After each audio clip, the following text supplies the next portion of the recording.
the sound of that bell, we all know that school is back in session, and for students returning from the 2-month break, it heralds the start of a year of serious study. Since taking office in 2015, the coalition government has emphasized every child in school policy.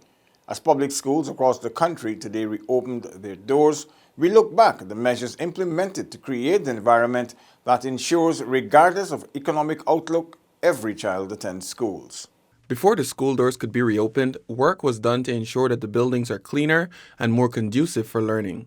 Dozens of schools in Georgetown were targeted for such repairs and maintenance. The head of the buildings unit, Ron Eastman, accompanied by a senior engineer, inspected ongoing works at several city schools in the days leading up to the opening of school. To ensure that you meet the academic standards, and this includes everything from furnishing to the actual accommodation space, and as well as the aesthetics of these locations. As the weeks ticked down and the holidays drew to a close, several back-to-school drives were held. The exercises saw hundreds of students countrywide being equipped with school gear and supplies in preparation for the new academic year. The students were outfitted with backpacks, lunch kits, books, and other stationery and clothing. The president, David Granger, handed supplies to Liverpool residents and informed them of the government's vision for an educated nation. This is not a party, it's not a sideshow, it's serious business. It doesn't mean that you must enjoy it, but it tells the country about the investments that we are making in education and we are making in children. The back-to-school drive is in keeping with the administration's vision of providing students with the necessary materials needed to succeed academically. The days leading up to the first day of school also saw an intensified push to deliver on promises to improve education delivery at several schools. This rings true, especially for the students of Lurie Primary, for whom Director General of the Ministry of the Presidency, Joseph Harmon, delivered on promises made for the rehabilitation of their ground and a stove for their feeding program. The students were represented by their teachers and parents at the recently concluded community meeting with the Director General. I know a very strong case was made on the floor of the outreach for the children of this school. And I was very impressed with the fact that the residents had actually taken up the responsibility of ensuring that these children have a meal when they come to school. Maureen Bruning-Waldron, who made the request at the meeting, is a former student of the school. She was pleased with the prompt response of her government. I am so overjoyed. Words can't express because it happened so swiftly at the meeting. I got up, I presented my case, I explained what I just mentioned to you, and to my pleasant surprise, he granted the request. And that's right why I always say, ask, like the Bible says, ask and it shall be given. So I asked, and there it is. In addition to the back-to-school drives, 200 parents were able to send their children back to school with ease after receiving school vouchers from the Education Ministry.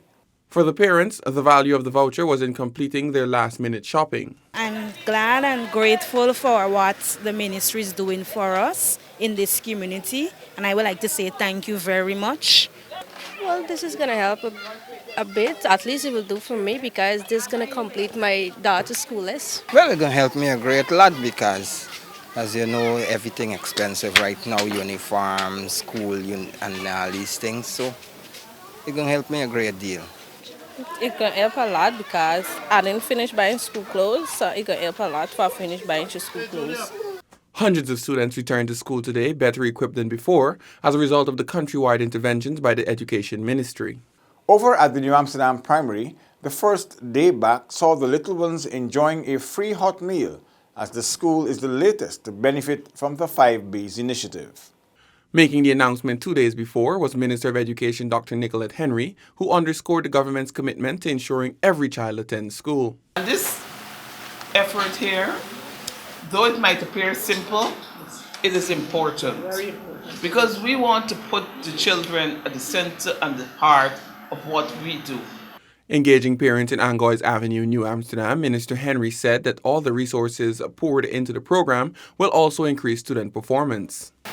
As parents, all I'm asking you to do is to ensure that your children are prepared for school and that you give your child support that is needed so that they can go to school, they can perform, and they can excel. There was a fair amount of tears and laughter as little ones entered the classroom for the first time and returning students caught up with their classmates. Eager to be attending North Georgetown Secondary for the first time after acquiring a transfer was Jemima Ward. I enjoyed preparing for going into Form 4 and it was very fun and I really got myself organized. Second former of St. Joseph High, Brittany Kwamina, who was accompanied by her father, says she enjoyed preparing for the first day of school. I prepared by, going through the normal routine, preparing myself for this new term. Were you excited for school? Very, but nervous at the same time. So what are your expectations today? Making new friends and a lot of work. InfoHub also caught up with little Donnell Roberts and her grandmother, Patricia Blackett, who shared in the excitement of the first day with her granddaughter. First day at school. She's proud to come out to school this morning. Couldn't wait to wake up so early and get dressed, had her breakfast early and ready. Proud grandmother for my proud granddaughter too. And we give all the glory to our teacher, Shellan from Head Start Nursery. She's proud she's been calling, find out to know if we have her ready for school. As an extra boost to start their secondary school journey, the 3 National Grade 6 Assessment Examinations top performers were presented cash grants of $50,000. Public Service Minister Tabitha Sarabo Hali presented the grants to their parents. Public Service Minister Sabita Sarabo Hali presented the grants. I would have gone to Berbice to actually see them and would have given them a laptops and so on. I had promised them at that point that the government would be willing to assist them if it is that they wanted to come to Georgetown to study. What we did was committed to, and we fulfilled that commitment today by giving them the donations for their textbooks and also traveling allowance to Mr. McCalman. The parents said they will utilize the funds to purchase additional school supplies. And I'm very much thankful and grateful on behalf of myself and my other fellow colleagues here that is here for the assistance. I think it's a very great, a gesture and help. At least this would help the students, to be, go ahead. So it wouldn't be so much on us, but at least we know that they have something to hold on. And we are very happy that the government has decided to assist us with our studies. At least that will boost us and show us the way out. As schools reopened across the country, Education Minister Dr. Nicolette Henry visited several institutions in Regions 6, 5 and 4. Minister Henry inspected ICT and science laboratories and home economics rooms. She also reiterated that support for teachers, parents and students is at the forefront of her ministry's work. I also want to commend the teachers and the administration for the preparation and the work they've done to make your first day at school very comfortable. The excitement continued as the minister engaged students and teachers and listened to their concerns. There are a few schools in the region that I will be looking at. I wanted to ensure that they're ready, that the conditions are conducive for learning, and that the teachers are prepared, the classroom is ready, students are back out in the numbers. So from the first day, we can hit the ground running because we have a lot of work to do in the education sector and we need all hands on deck. Schools visited today include President's College, Helena Nursery, and Golden Grove Primary in Region 4, Cotton Tree Primary, No. 5 Nursery, and Fort Wellington in Region 5, and New Amsterdam Secondary, Savannah Park Nursery, and St. Aloysius Primary in Region 6. Almost 1,000 schools were opened today at the beginning of Education Month, themed Education, a Key to National Development.